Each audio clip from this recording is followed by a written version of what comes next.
સુભાનપુરા વિસ્તારના ઝાંસી કી રાણી સર્કલ ખાતે આવેલ વીરાંગના ઝાંસી કી રાણી લક્ષ્મીબાઈની પ્રતિમાને આજે તેમના જન્મજયંતિના અવસરે વડોદરા શહેર કોંગ્રેસ દ્વારા પુષ્પાંજલિ અર્પણ કરવામાં આવી હતી.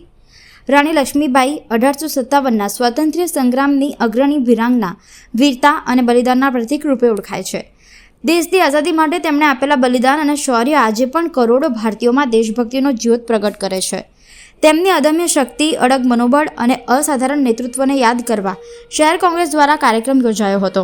આ પુષ્પાંજલિ કાર્યક્રમમાં વડોદરા શહેર કોંગ્રેસ પ્રમુખ ઋત્વિજ જોશી, ચંદ્રકાંત શ્રીવાસ્તવ, કાઉન્સિલર પુષ્પાબેન વાઘેલા સહિત મોટા પ્રમાણમાં કોંગ્રેસના આગેવાનો તથા કાર્યકર્તાઓ ઉપસ્થિત રહ્યા હતા.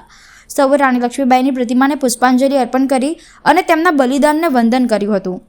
કાર્યક્રમ દરમિયાન ઉપસ્થિત આગેવાનો દ્વારા રાણી લક્ષ્મીબાઈના જીવનલક્ષી સંદેશો, દેશપ્રેમ અને સંઘર્ષના માર્ગને અનુસરવાની અપીલ પણ કરવામાં આવી હતી. ભારત દેશના ઇતિહાસમાં આઝાદીની લડાઈની શરૂઆત તો 1857ના વિપ્લવથી થઈ ગઈ હતી અને ભારતીય સ્વતંત્રતાનો પ્રથમ વિપ્લવ એટલે કે 1857નો વિપ્લવ.